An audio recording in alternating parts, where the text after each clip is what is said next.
Book discussion, The Noise of Time by Julian Barnes. This, in my opinion, is the best Julian Barnes book I've yet read. The reason it's because it's a beautiful amalgamation of a history, of art and integrity, of human integrity, of the human condition around the concept of integrity. And I think that is really very beautiful, because to me that's some of the most important questions when it comes to human condition is the question of conscience and the question of integrity. And there's a beautiful quote in very typical Barnes style. He's able to succinctly describe a very complex relationship. He says, integrity is like virginity. Once you lose it, you can never regain it. Even in the country of the origin of elephants in Russia, you cannot regain integrity. What he means with that is that in a country that makes up whatever it wants after the Soviet Revolution, and the story of Noise of Time is about a composer who basically lives throughout the Soviet Union all the way almost till the end. So it's basically the history of the Soviet Union from the perspective of a famous composer. I don't know how much of this is fiction, how much of this is real in terms of names. Some names like Stravinsky and others are real, others might be made up. I'm not sure, and that's not important for students of musicology and fact lovers. Please, read the novel and check yourself. This is a novel, so I'm going to treat it as such and focus on the feeling that it provides me, and not on the facts. So, integrity, a big part of the novel. The history. This is Solzhenitsyn from the perspective of somebody who lives inside the Soviet Union. So not somebody who's in the Gulag, not somebody who is outside and in exile, but actually lives throughout the Soviet Union as an accepted member of the party and the establishment. And I think the third thing I want to talk about is the actual music and the art that is penetrating throughout the story. A beautiful quote again, which is that music is the whisper beneath the noise of time that remains after everything is said and done. So I think beautiful, again, typical Julian Barnes style. You get a very clear message about a really important subject, in this case, the meaning of art and the importance of art and music in the context of society. It is the whisper beneath the noise of time.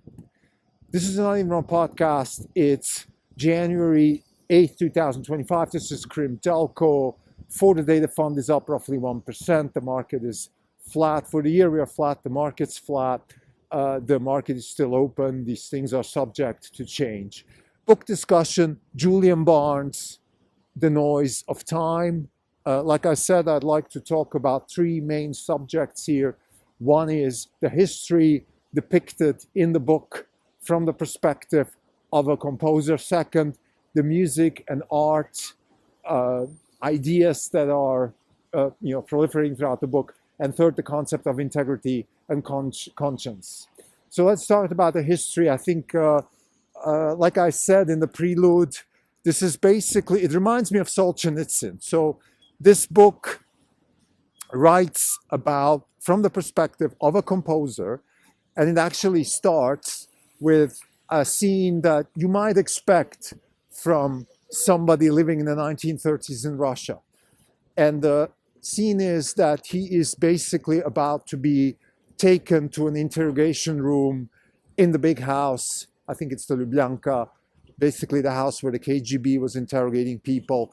And the book starts from there. Now, without giving too much away, I think I can say that the actual character, the composer that is in question, does not get sent to a gulag and does not get killed. But throughout the book, basically his experiences mirror the experience of Soviet Russia. So there's this famous concept, to me, put in eternity by Solzhenitsyn, which is really the idea that it doesn't matter. The truth in Russia doesn't matter. Soviet Russia has, if anything, if there's one thing Soviet Russia has done, or if you wanna characterize Soviet Russia, it's not with boots, it's not with tanks, it's not with nuclear bombs, with Stalin and gulags. All these things, as terrible as they are, the one thing that Soviet Russia has taken to the extreme is the idea that there's no such thing as the truth. In fact, the truth doesn't matter. And this goes throughout the novel. It starts first with the interrogation scenes, which are such that you are basically asked the question and also given the answer, and all you can do is nod. And what you have to say, what you have to add or not add, or whatever you say, it doesn't matter. The truth is fabricated by the interrogator. So this is, I think, the most important subject of the book when it comes to the historical part. There's a famous line in Solzhenitsyn's book, the Gulag Archipelago, where he says that one of the inmates, or maybe it was even Solzhenitsyn, he said, I was captured by the Gestapo and I was captured by the communists. And the Gestapo was torturing me because they wanted to know the truth.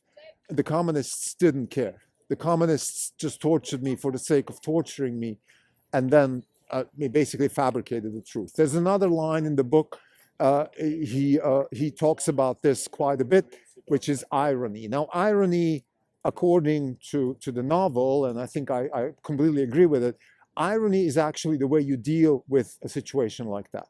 So what the character in the novel says is that it's the transition from optimism to pessimism is a natural progression in life. So that is not something that is just Soviet Union. And I think for anybody who has, maybe advanced to a more senior age, you probably can confirm that, right? You start very optimistic as a young person in your teens, and then the pessimism starts creeping in, and that's to some extent life experience, to some extent maybe also just fatigue and things along those lines. But irony, that's different.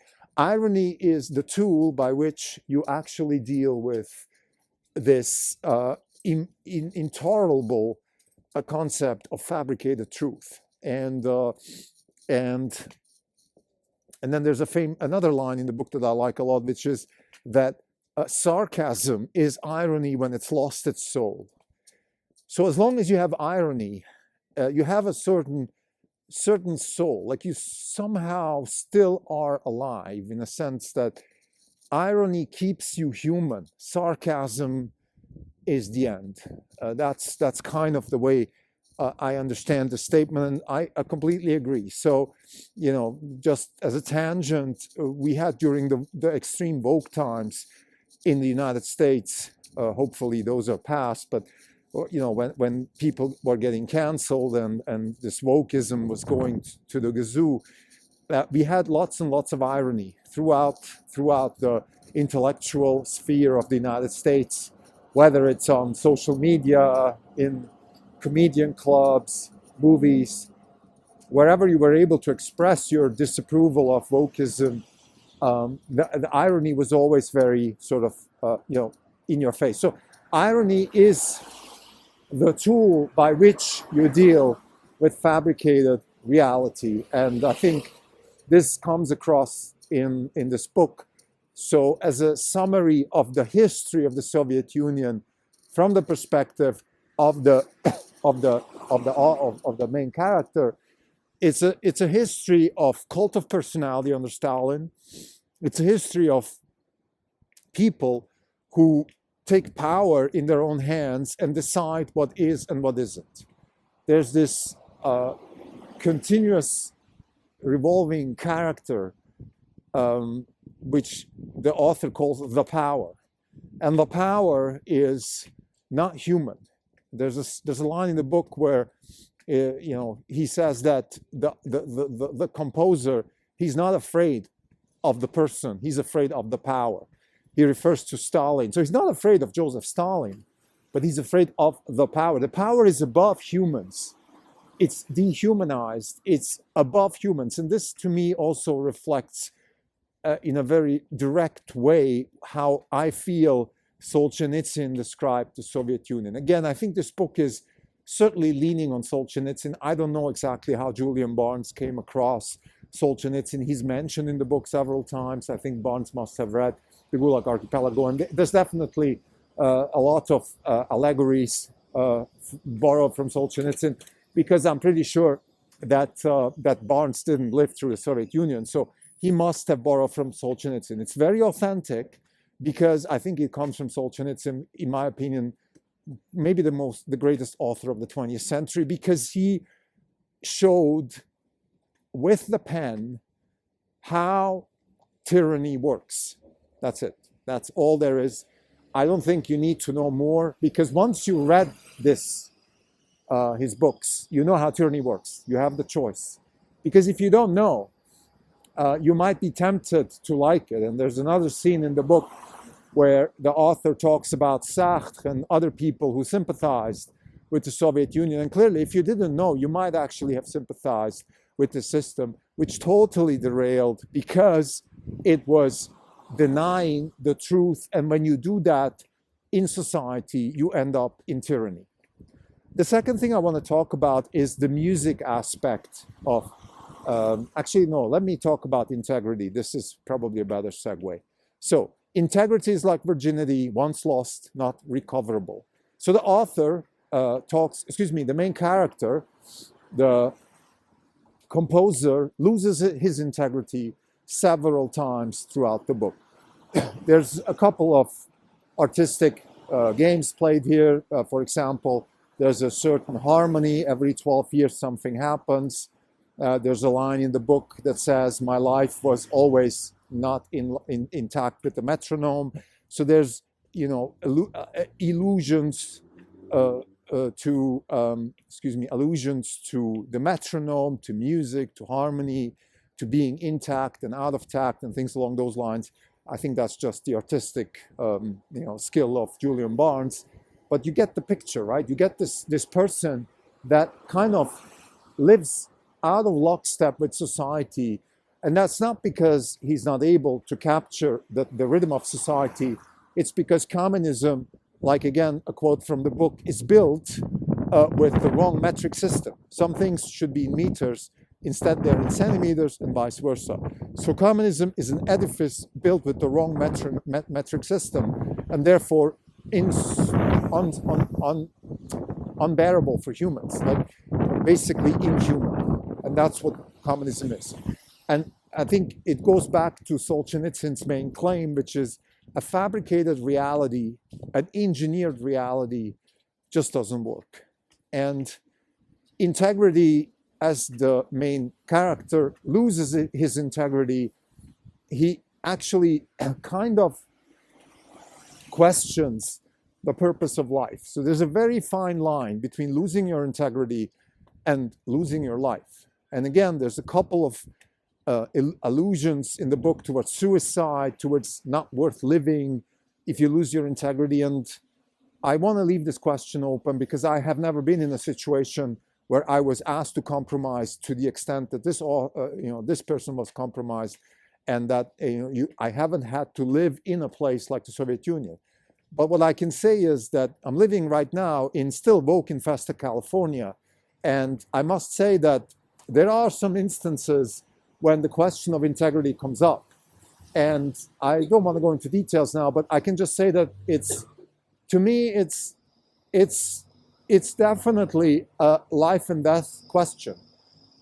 Because you might say, well, look, you might not have the choice, right? You might just not have the choice between integrity and not integrity because you have your job's on the line and things like that. But then you have to question yourself, what kind of job is that if you can't be honest to yourself? If your job's on the line because of lack of integrity, then maybe you have the wrong job. So there's this circular reference that, in my opinion, answers the purpose of life through the lens of integrity. And that, to me, is a beautiful allegory that comes through in the novel. The last thing I'm going to talk about here is the artistic part of the novel. Music is the whisper beneath the noise of time that remains after everything is said and done. So again, a beautiful description of the function of music. There's another a line in the book where the author questions, for whom is the music, or what's the purpose of music? And then the book goes along. It says, well, I mean, the answer is above the head of the interrogator. So just answer it. Of course, the answer being it's for the people, which is what the Soviets always said. But that's not the truth. Music is just for the music.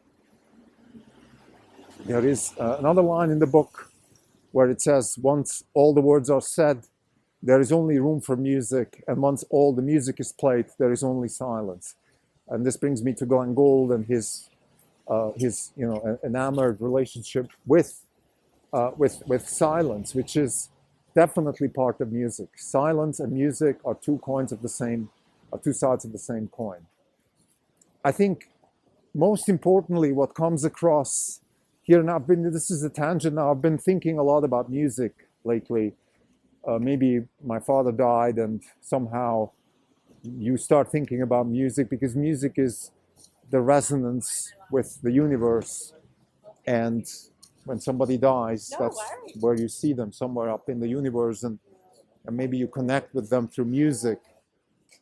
So I've been thinking a lot about it. I've been listening to Vikingur Olafsson, Glenn Gould, Tchaikovsky, and Philip Glass, John Cage. Those are sort of my favorite composers and pianists. And I have to say, there is something about music which is deeper than words can say. It's deep in the DNA of humans. It is what makes humans humans. Maybe other animals have the same ability to resonate with harmonies, but there's something about music that is very special. And I don't think I need to express it necessarily. I just want to sort of mention in the context of this novel.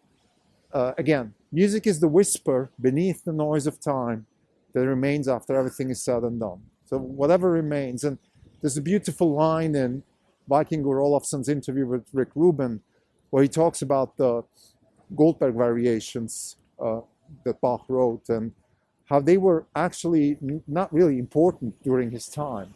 And now they became this big sort of success. And I think there's something to be said. There's another line in the interview where Vikingur talks about the importance of your contemporary music and just the zeitgeist when you write music. And that's certainly true. Like Rachmaninoff has some jazzy parts in it, and Mozart has some sort of rococo happiness, and like there's certainly, the times are reflected in music as much as the music reflects the times, but then there's also a timelessness, something that, again, the whisper beneath the noise of time that just remains. And whether it's the Goldberg variations, whether it's the Beatles, Tchaikovsky, or even other music, older music, Eastern music, paging opera, things like that, there's something about it, something, to quote Vikingur, it captures you, it doesn't let you go. You want to break out, you want to put it in context, you want to step out of it and look at it from the outside, and it doesn't let you do that. You stay inside, it captures you. That's the music that I think Julian Barthes means when he says that the music is just for the music. Thank you.